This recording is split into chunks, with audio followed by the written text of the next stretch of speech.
After we've captured the applicant's info, we can go to income and expenses. Top of screen you'll see there's also a few tab buttons: applicant info, then income and expenses, debt info, summary payments, and so forth. We'll start now with income and expenses. So this is where we will capture all of a client's information relating to his salary, his budget, and all of that sort of things. We'll start here on the left hand side with payslip information. You'll see that there are two columns, amount and revised. We'll always start capturing the amount side, and this represents what the client has given us. At a later stage in the process will we go and capture the revised side, so to indicate where we have reviewed and changed and amended his budget and his income as we see necessary, and that would then represent the revised side that goes into the proposals and core documents and all of those future things. But for now we'll just look at the actual capturing of it and the tools that are available to assist with that. We always start capturing his income with net income, not gross income. Although the Act does specify that we should start with gross and work our way to net, that can be sometimes very difficult because payslips can be very complex.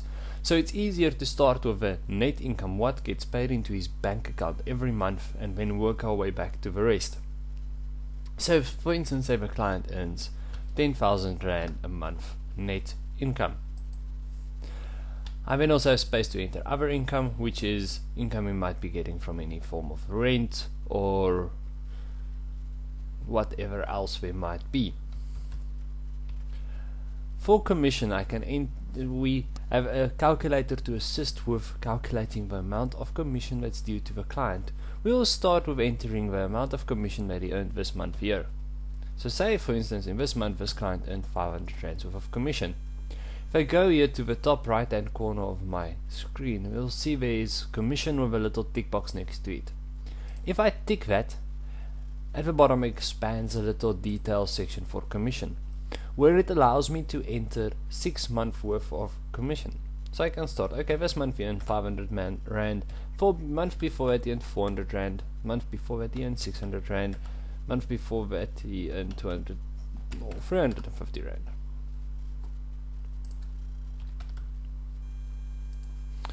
Now as you'll see, none of the values here have changed or populated yet.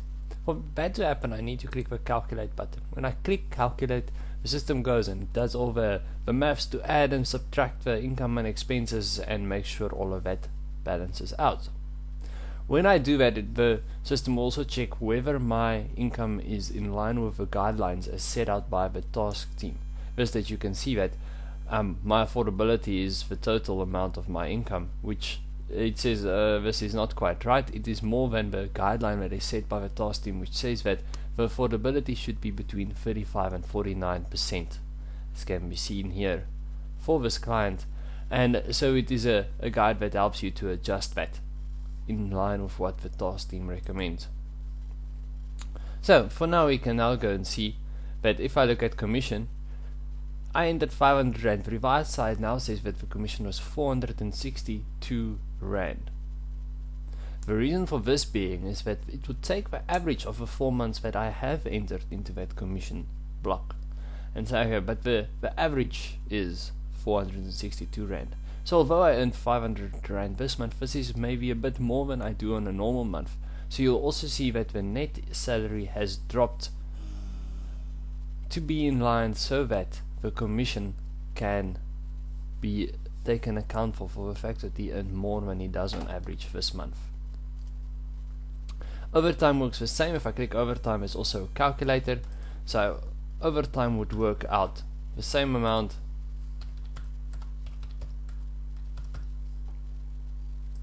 with one slight difference, that overtime will only take 75% of my final average as being the actual average amount of overtime that he earns, because for overtime we take a conservative outlook.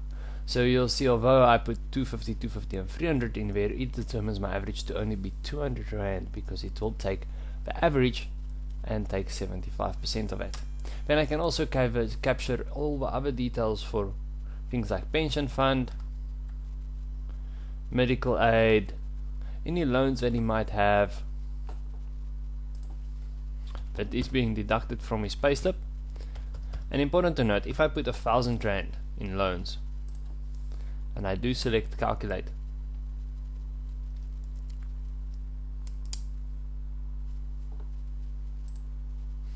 you'll see that on the revised side the loans amount is 0 and his net income has suddenly increased. That is because we say in the system that loans should be taken off the payslip and included in the debt review and in his debit order, so we add that back to his net income to accommodate for that. And so I can continue to capture all the other pieces of information like tax, group life, all of that is on his payslip. I also have the same fields for the spouse payslip, if there is one. I can hide my overtime and commission tick boxes again. Hiding them just allows us to have a bit more space to view all the other things. Then I can go on to capturing the expenses for my client. So, capturing the expenses. I'll start again in the amount side. As a matter of fact, at this stage you won't be able to really capture anything in the revised side. If I capture in the revised side, I put in 100 Rand. For a moment I could calculate again. You'll see that the revised side one will be overwritten whatever is in the amount side. That we get to lock off at a slightly later stage. So I can go through and say, what does this person spend on his lifestyle? Have made garden services, I can have what he spends on meat, on bread and milk, fruit and vegetables, pool chemicals, other groceries, water, electricity, telephone, cell phones, internet, going out, entertainment, smoking, petrol, home maintenance, school fees, doctors, clothing. And all of these items I can then go and simply enter. When I click calculate, once again I'll get my little warning that says the affordability is still not in line, still a bit more, as well as that the household expenses, which is 46%, is not in the task team guideline that says that household expenses should be between 0 and 35% of his income. Though the system does not enforce that guideline, it is something that the task team has recommended.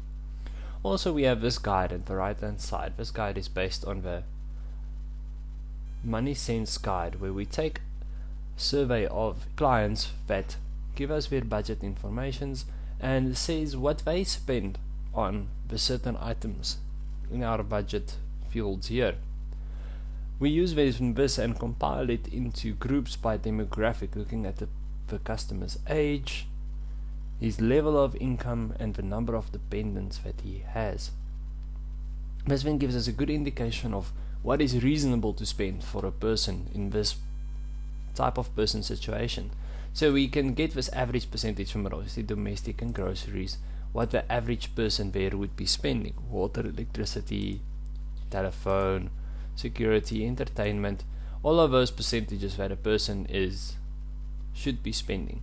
Then we have our regional and revised side, so we can compare this consumer to the average norm of someone that is in the same circumstances as he is. We can see at the bottom the total, so total percentage of household expenditure that he is spending, and whether that is in line. This then gives us a great tool to make sure that the client's budget is done efficiently and properly. If I look at the top of my screen, I have two fields called affordability and total expenses, and those are simply deduced by adding the total expenses I entered and taking the income, the new derived net income and other income, and subtracting total expenses to give us this client's affordability. If I Now I'm finished capturing the details for the client in the amount side, and I want to go and revise this budget. See, I have a button at the bottom which says regional budget complete. If I click this button, it will grey out and you'll see that the amount side cannot be changed anymore. Even if I try and select it, I can't. But the revised side I can go change. And if I change the revised side and for instance click calculate, the amount in the revised side will now not be overridden anymore by what was in the amount side. The revised side will stay as it is, as can be seen there where I entered the 1,200 Rand. So up till the point where we click original budget complete, we will always work on the amount side. The moment we have clicked the regional budget complete, we will start working on the revised side, and the amount side will get locked in and we will not be able to change that anymore.